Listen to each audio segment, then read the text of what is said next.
Shane Stoney on the left-hand side of the picture then. Leon Morel in the white and green car on the right-hand side of the picture. And there we go. Lights go out. The race gets underway. And they spread themselves across the width of the start and finish straight here. Is it going to be Shane Stoney that leads into the first corner? Yes, it is. Leon Morel just about clinging on to second place, but all very tight as they head through Copse Corner for the first time. You can see the SR1s at the back of the field having their own private battle effectively within their classes. Off down towards Beckett's they go. Then it looked like it was the best of the shot starts made by Shane Stoney, and it's going to be really fast laps here. 54-second lap for Shane Stoney in qualifying, but he's under pressure here from Leon Morel. Leon Morel down the inside into Brooklands, but gets it very, very sideways, has to gather the car up, and that allows Stoney, the Pulsar, to stray back through, and Stables having a look on the outside as well. There was very nearly contact between these two cars at the start of the race, with Stables having a huge swapper. They're side by side again around Woodcote at the end of the first lap. The inside line going to the double bike sports champion, Joe Stables, that black car, number 98, but the better run was for Leon Morel on the outside line, and he's been able to turn into the corner ahead. And Daniel Headlam, our Class B pole position car, has not come through at the end of the first lap, so problems for the championship leader in Class B. He hasn't come through, but it's Shane Stoney leading from Leon Morel by half a second. Joe Stables hopefully has put some ballast in that car since the opening meeting at Brands Hatch. The car was found to be underweight, so had to compete in the invitation class in the second race, but hopefully that's all sorted now and he could be picking up points in Class A. And it wasn't by a little as well. It was about 11 kilos, wasn't it? So quite an extraordinary amount. Another little wobble there for Leon Morel, this time running slightly wide, again opening up the door for Joe Stables. This time he gets straight through. Oh, was that contact? Because they're both around. Stables doing a 720 and a 960 as well, but through went Leon Morel eventually. But yeah, that did look like contact on the exit of Luffield. I'll send you some maths classes later on, I think, Chris. But anyway, it's thanks.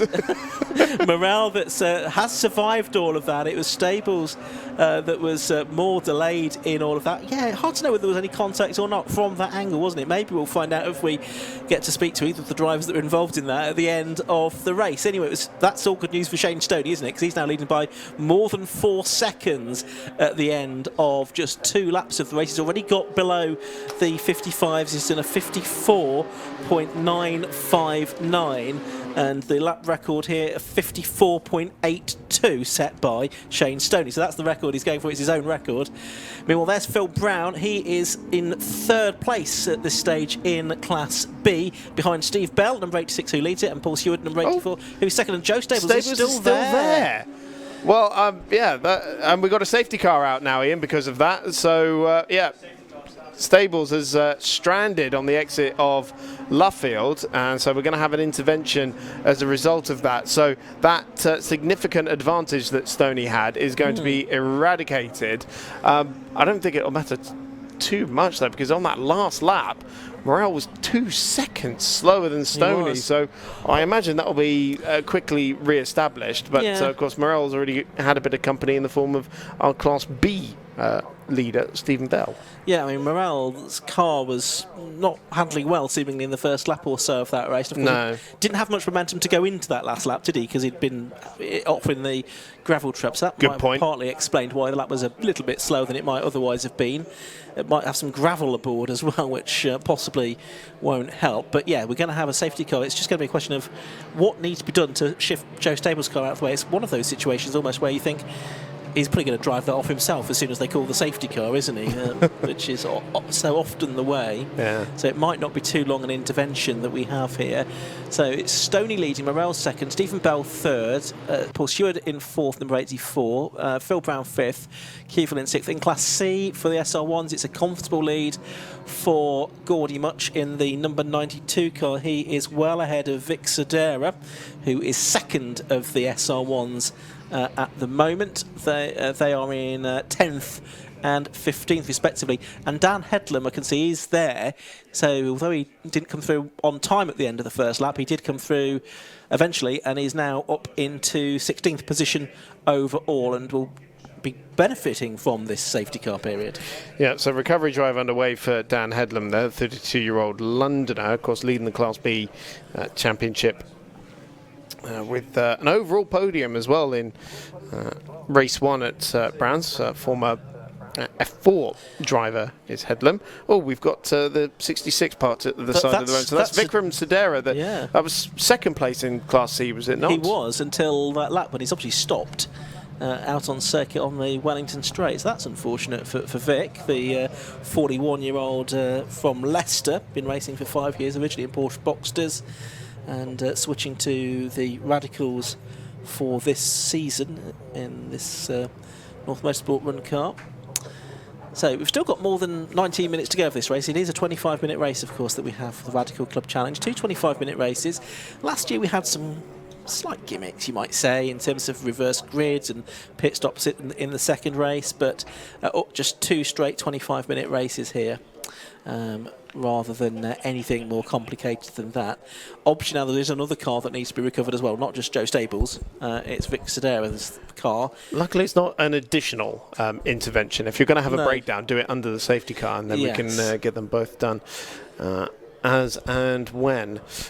So I imagine that Stables' car is the first port of call for the marshals. Yeah, it's given us a chance to look at the new 750 Motor Club safety car as well. It's a Golf now.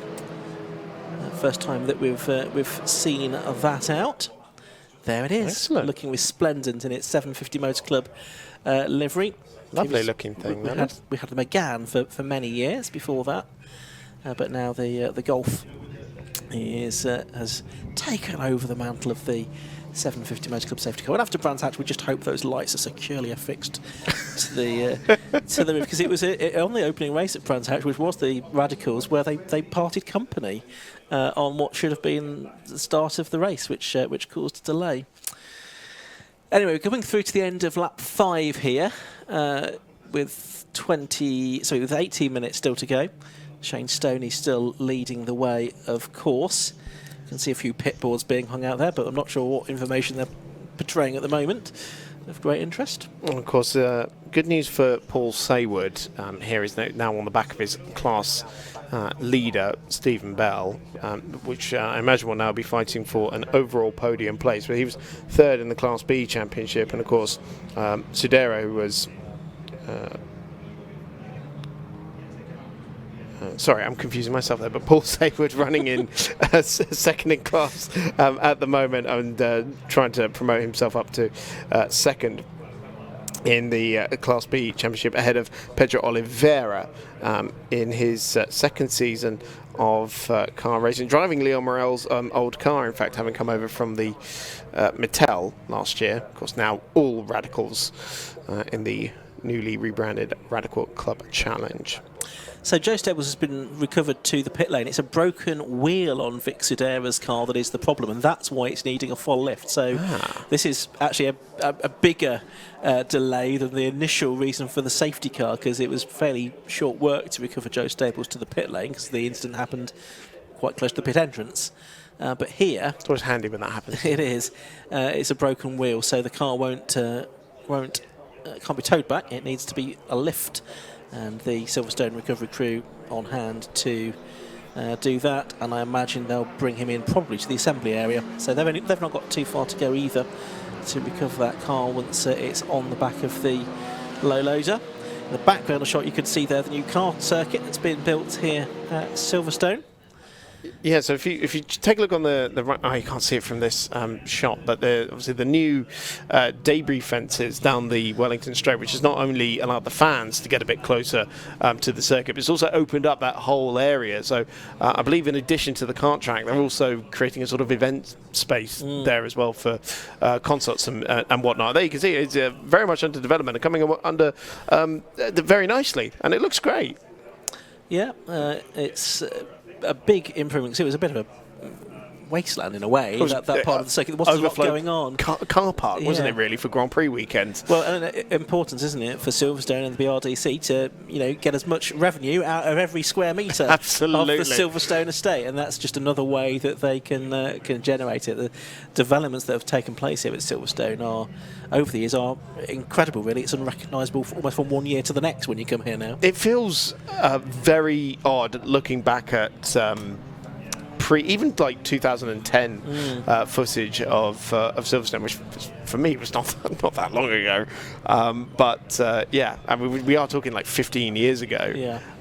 Which is extraordinary how quickly that's gone by. But yeah, before that flashy pit building on the international start and finish straight got built, and all the development that's been done since then as well. And you look back even 5 years before that, it's stark contrast, the difference. Whereas now Silverstone looks absolutely fantastic, and there you can see those new debris fences, and it sounds like a small thing, really, but it makes a huge difference, especially because they don't always tend to happen in one go. You sort of do one bit of the circuit at a time. So coming up to 14 minutes left, the Vikram Sudhira car seems to have been cleared. Yeah, I think the safety car lights are out. It was hard to tell, but it looked like they were out. Well, it looks like that Shane Stoney is gapping the safety car now, so it does look like we're going for a restart. Yeah, so he's got Leon Morel behind him. They're both in the same class. Stephen Bell, who's our Class B leader, but he's now got Paul Seward and Phil Brown right behind him as well, so it's going to be an exciting restart. Shane Stoney has gone. He's got his foot down already as they turn their way through Luffield Corner. But it looked like Leon Morel was alive to that and went with him. And they're going to come through with about 13.5 minutes of the race left to go for the restart. Yes, the green legend on the timing screen signifies that the race is back underway then, and it's shown Stoney half a second to the good as the race restarts.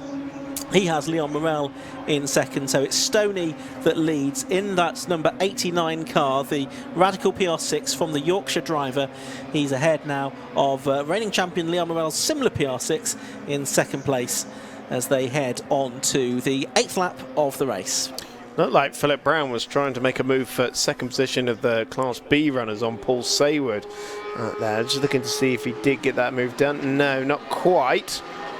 That red number 11 machine, and in fact is under pressure from the Class A car of James Keevil, the only SR3 in the Class A, isn't it? It's because it's normally the PR6s you find in Class A, but he's got the SR3, tuned SR3 in that category, and so going up against a different class of car, but looked like he was going to be challenging into Copse Corner. Yep, on the inside. Oh, has to bail out of that one. So that's for 5th position overall in this race.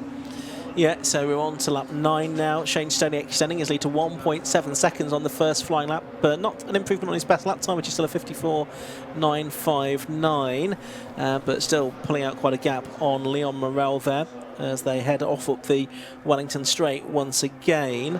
And there is the side-by-side battle a little bit further back. James Keevil involved in that with Oliveira to his driver's right. That puts him on the inside line, Pedro Oliveira, and he goes through. That's not for class position. They're in two different classes, Keevil and Oliveira. Oliveira now trying to catch onto the coattails of the other Class B drivers just a little bit further up the road. Phil Brown, the next of those in the red number 11 car. But actually, it's Keevil that is able to fight back and get back ahead, which he should be able to because he's in a slightly more powerful Class A car.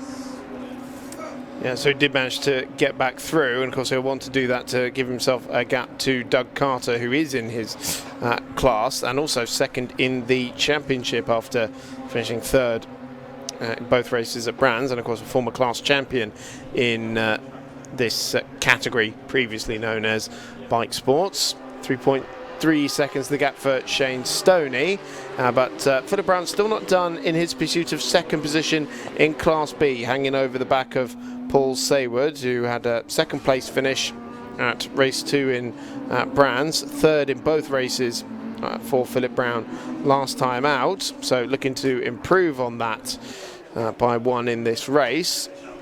A little over 10 minutes remaining because these motorcycle powered machines roaring down the start and finish straight. Yeah, so there's Brown then in the 11 car, fairly recently retired. Phil only been racing for 3 seasons, Did lots of rallying in the early 90s. In the Peugeot Challenge, that was the same category that propelled the likes of Richard Burns and Colin McRae to international rallying superstardom. Sadly, Phil didn't quite head in the same trajectory as either of those from the point of view of rally success. He's looking on the inside down into Brooklands, but slightly wider line and a bit more speed into the corner for Paul Saywood. That's the merest of twitches going into Luffield. That's why I absolutely love watching about these cars. They've got so much power. You watch them wrestle away with these machines. It is all eyes on the battle for second position in class. Stephen Bell's looking pretty good out there. Looks like James Keevill's dropped a couple of spots on this lap because Pedro Oliveira has come through in 6th, Doug Carter in 7th, and James Keevill continues to fall down. In fact, he's in pit lane.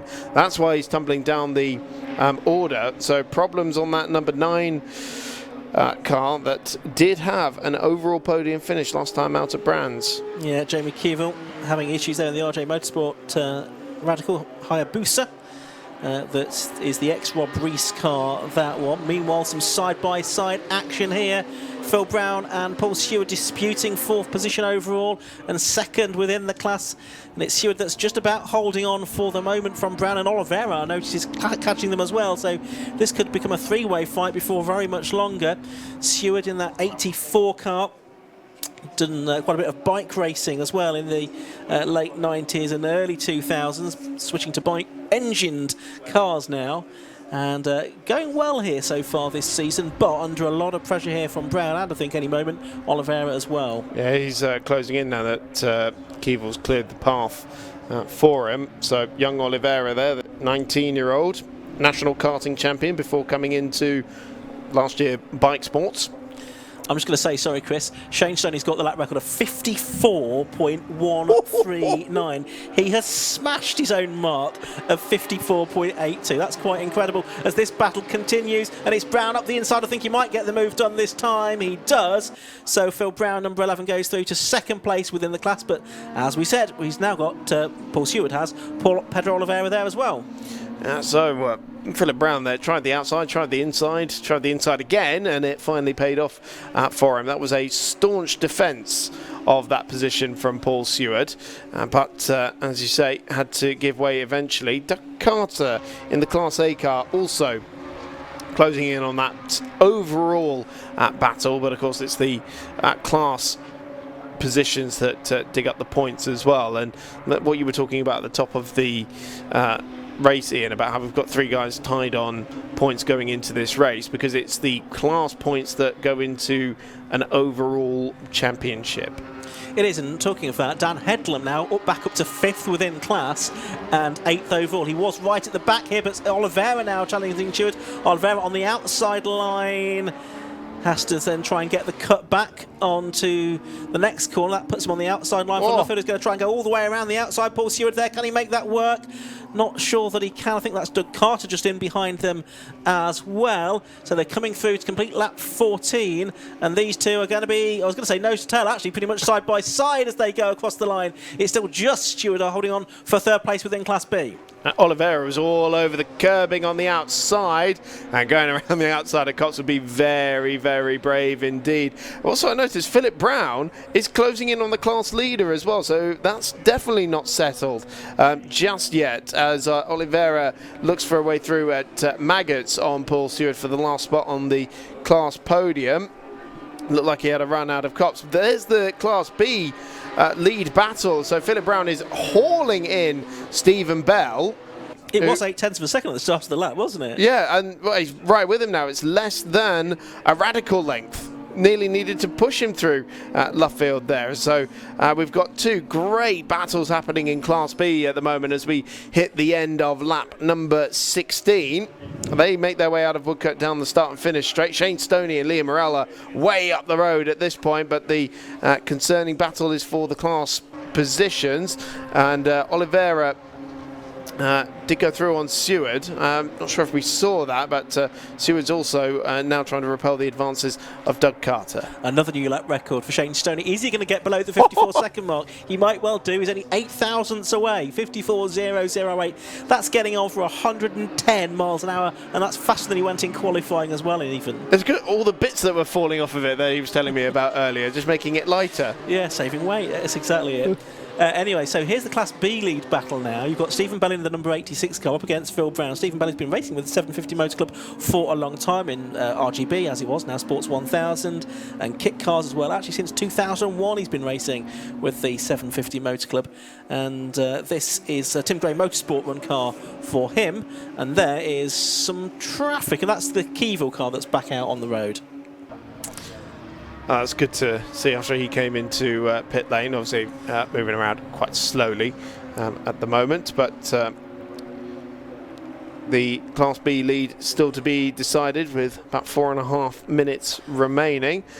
Gap wasn't much at all when they went over the line, was it? About half a second. And of course it's a spot on the overall podium as well, which is more just for honour than anything else.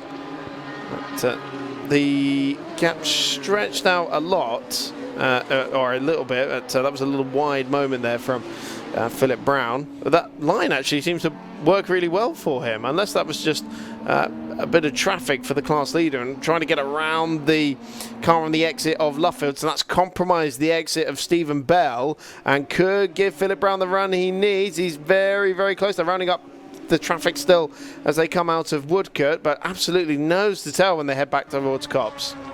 Yeah, so really good battle. All of this happening about 30 seconds behind the leader Shane Stoney and about 15 seconds behind second place man Leon Morrell, but they're in literally a class of their own. They're in Class A, these guys in Class B. Third place in Class A, by the way, is Doug Carter in 7th place overall. So it's Bell and Brown, the two that are disputing the final podium position, and the Class B honours. Of course, it was Headlam that was fastest in that class this morning. He's still fighting his way back. I think 5th might be as good as he can get, though, within that class from this race. The grid for the second race, by the way, is set by the second fastest times in qualifying, so at least he should still have a decent qualifying position for that. Brown this time not as close to Bell as he was on the previous lap, but Oliveira closing in on both of them, and they've probably got 3 more laps, if not 4 to go. Yeah, I'd be curious to see the lap time that Oliveira has been able to put in here, because suddenly now, with just under 3 minutes to go, we've got a 3-way battle for the lead in Class B, and it was about 6 tenths or 8 tenths even for Oliveira to close in on that battle for second place. So back up towards Maggots, they're pulling away quite nicely now from the likes of Carter. Did we lose someone on that last lap? No, I don't think so. Looking at our timing screens, it looks like everyone's still circulating. There was a car missing, and there was maybe I'm thinking of Daniel Headlam. No, Paul Seward's fallen down to 8th position there on that previous lap. Yes. So down to 5th in class. I knew I wasn't going crazy. So 2 minutes to go then. All eyes on the Class B battle, still being led by Stephen Bell, but now with Philip Brown and Pedro Oliveira for very close company. We've got to be thinking we've got maybe 3 laps to go, I think, in this one. I think so. And it's about 8 tenths of a second that separate those 3 cars. Absolutely right. So through Copse Corner they go for the 20th time in this race. Obviously would have got a few more laps in had it not been for that safety car period. You can see some side-by-side action going on a bit further back. That might be Headlam and Seward actually getting together as they came out of Copse Corner. We'll perhaps pick up on that in a minute as the cars will head back up the Wellington Straight in a moment. There is our top 3 within the class. That's Keyville's car, I think, that's just trundling around, probably just making sure it's going to work for race 2. Might not do, just looking at it at the moment.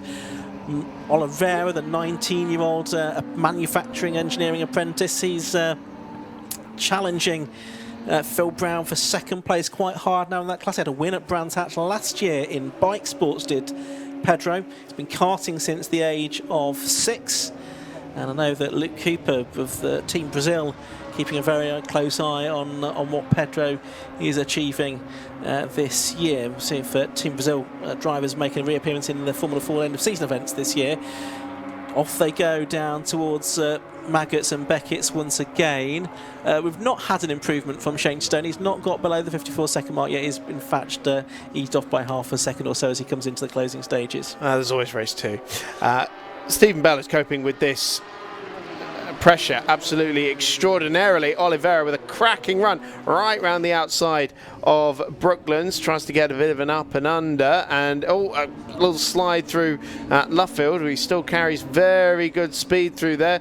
Coming on to what is going to be the final lap of the race, slow moving Daniel Headlam, looked like there from fourth in class, had a spin apparently, but it's side by side for second in class B with Pedro Oliveira ahead at the timing line by 33 thousandths of a second. Had the inside line for Copse, got another car off the road slightly further down, but Oliveira somehow didn't make that move stick. I thought he was going to.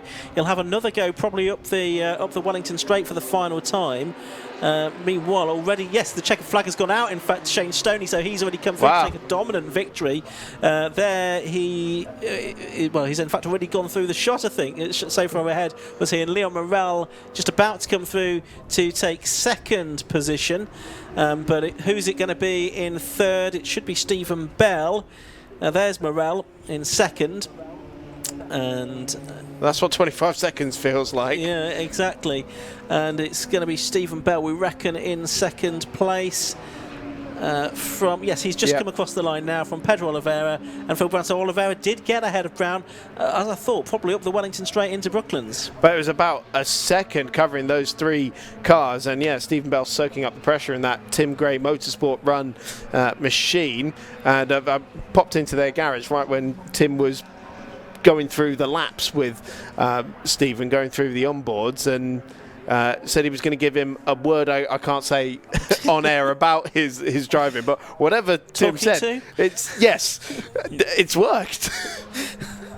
A stern word. That's what he was saying. Well, that was entertaining, wasn't it? Possibly not so much for the overall victory, but certainly in Class B, that was very much up for grabs. Headlam finished 5th in that class. He was up as high as 4th before that little spin he had a couple of laps from the end. Didn't cost him too much, but it did cost him a position to Paul Stewart, I think. And that is not the kind of reward he'd have been looking for after his good qualifying showing.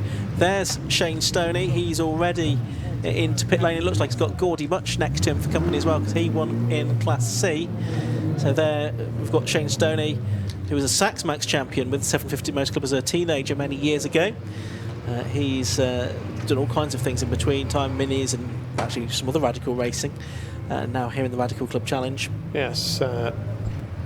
Gordy Much, you were talking about that. I was talking about Shane Stoney. Oh, sorry, Shane Stoney. I was going to say Gordy Much as well. Because I was an ex-Praga racer as well with Jimmy Broadbent. I'm sure most people know him from that. But let's go down to Kieran and hear from our race winners. All I can say to that race is wow, that was absolutely incredible racing throughout the entire field. Now, we're going to have a bit of a chat with all 3 of the drivers in just a second, all 3 of the class winners, I should say. But first, let's have a quick chat with our race winner overall, a Class A winner, Shane Stoney. Just need to go and get him. He's just having a quick chat. So, Shane, can I just have a quick word? Lights to flag and 2 lap records. Yeah, I was quite happy with that, wasn't it? You know, can't complain too much with that. Yeah, obviously Leon gave me a good go on the first sort of half a lap. I knew I'd sort of, I wasn't defending as much probably as I needed to going in onto the back straight, but it wasn't. I knew I was going to be, and I know what Leon's like. I can race him quite happily, so I wasn't too fussed. And then as soon as we got clear, that was it. Got my head down. The 2 guys behind started battling. Don't know what happened there, and then safety car came out. So. Yeah, then just got a good jump on the safety car, and that was it. Just got my head down and cracked on. So. 100%. It looks like you're quite comfortable around this track. Is this one of your favourites? Yeah, I do like this track. I prefer the GP, but who doesn't? Yeah. But I do love that. I've always gone well around Silverstone in various different configurations. So yeah, I do love this place. So it's good. And the car seems, the car was good here last year. We had a bit of bad luck and various other things, but the car feels a lot more on rails this year than it did last year. So we've got the car running, where we like it. So Do you reckon you can repeat it later on? Give it a go, you know. So certainly give it a go. I mean, hopefully Joe can get his car sorted out, so he's going to be on the front row with me. So that'll be interesting. So yeah, we'll see how we crack on. But you know, if the car runs how it's run this morning, we should be all right. Well, congratulations on the win, and hopefully we'll speak to you later. Hopefully. Thank you very much. Cheers, thanks. So we'll speak to our Class B winner now, so Stephen Bell. Stephen, can I just jump in here? Hi. Now, wow. Yeah, wow. Wow. Yeah, we did it. We did it. This is the team, Tim Gray Motorsport. Yeah, thank you very much. It was a brilliant race. You know, it's all about, we always have that pace during practice and never be able to translate into qualifying and race, and we did today. So it was a big step forward for me and the team. So, but yeah, we did it. So really cool. And it's not like you had it all your own way either. Obviously, there's so much battling going on behind you, but they were also bringing the heat towards you as well. Yeah, so I was watching that and aware of it, and I was just trying to manage the pace halfway through. It's a very difficult place to overtake, and as long as you park it on that apex, they're not getting you through the rest of it, as long as you keep it clean. So I knew they were catching me, but I didn't want to drive away too much and destroy my tyres. So yeah, it was good. Really enjoyed it. Good race. Feel good at the end, and a first win for me in this category. So enormously pleased and proud to be associated with Tim Gray Motorsport. excellent. And obviously, with it being the first win, is that kind of pressure off now? Obviously, you've got the race later on as well today. Is that pressure off almost? You can kind of go into that one with a bit more enjoyment, maybe? Yeah, to a degree. But the pressure's off, then it's back on again, isn't it? You know, they want you to win next time. Why didn't you win from here on? The journey going forward through different formulas, which I've done in this club for many years, is the enjoyment once you get to the top and you're there regularly. It isn't quite as entertaining, and there's such an expectation of you. But you know what? I'm just elated to win. You know, it's really good. I know my family at home are watching, and you know, it's great. Absolutely. Well, congratulations on the win, and hopefully we'll have a chat later on as well. Again, yeah, fingers crossed. Cheers, thank you very much. All right, now we'll quickly speak to our Class C winner, who's having a bit of a chat over here. So, Gordy, we spoke a bit earlier on. You said that the car was in a position that you were happy with. Clearly, it worked out. Yeah, absolutely. You know, it's always tricky to know kind of where you're at in terms of pace. Looking at historic lap times, you know, we look pretty quick. But you know, it's a testament to how good of a job the students are doing. You know, I've got quite a lot of experience behind the wheel, but I can feel a good car setup, and you know they've set up really well. So they're doing a lot of good work behind the scenes, and they're really proud of what they're doing. We're really proud of what they're doing. So yeah, it's awesome. Yeah, 100%. And obviously, it looked like maybe a little bit more pace. You could probably have a bit of a battle with the Class Bs as well. We'll see. Yeah, I mean, I was kind of a bit in no man's land there, really. Obviously, everyone in front of us is in much quicker cars, so it's always in the first lap because obviously we're on the road tyres, which means I could attack a lot on lap one while some people are still warming up their tyres. So it's kind of the case of grab as many positions as I can on lap one, or even on a safety car restart, and then hold it off from there. But I kind of got past a few people on lap one and then didn't really see anyone after that. So I don't know where they were, but they never. I was expecting a few to come through, but they never came. So yeah, the pace must have been all right. But yeah, it's good fun out there. Good fun. Good. Well, congratulations on the win. And we had to go to lunch break, which we're going to come and have a chat with your team in a minute because we're having a chat earlier on. Interesting stories there. So we'll wait for that in a couple of minutes. But yeah, thanks for having a chat with us and congratulations on the win. Thank you. Cheers. Cheers. Thanks very much. So yeah, lunch break coming up in just a second. That doesn't mean that we haven't got anything for you. So we've got a lunch walk down the pit lane with yours truly. I'm going to be talking some absolute rubbish as I go and annoy some of the drivers. But before that, we're going to go to a quick ad break. So we'll see you in a minute.